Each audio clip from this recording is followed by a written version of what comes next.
നമുക്ക് ശ്രദ്ധിക്കണം, നമുക്ക് KSEBയുടെ പോളിസി ഇപ്പം നിലവിലത്തെ സിറ്റുവേഷൻ അനുസരിച്ച് ഗ്രിഡ് ടൈപ്പ് പോളിസി ഉണ്ട്. നമുക്ക് നാളെ ഈ പോളിസി ഒരു പക്ഷേ ചേഞ്ച് ചെയ്യാം.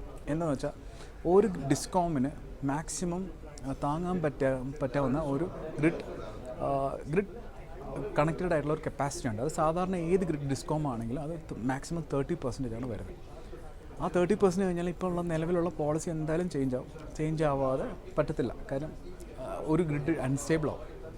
അപ്പോൾ ആ ഒരു സിറ്റുവേഷനിൽ നമുക്ക് സോളാർ ഓട്ടോക്കി എന്ന് പറഞ്ഞുകൊണ്ടൊരു ആ ഒരു പോളിസിയിൽ അല്ലെങ്കിൽ ആ ഒരു ഇതിൽ വേണ്ടിയാണ് ഈ ഒരു ഇൻവെർട്ടർ നമുക്ക് ഉപയോഗിച്ചിരിക്കുന്നത്. അതായത് ഈ ഇൻവെർട്ടർ നമുക്ക് മേക്ക് ചെയ്തിരിക്കുന്ന സോളാർ ഓട്ടോക്കി എന്ന് പറഞ്ഞുകൊണ്ട് ഇതിൽ വെച്ചിട്ടാണ് നമുക്കിവിടെ ഇത് ചെയ്തിരിക്കുന്നത്.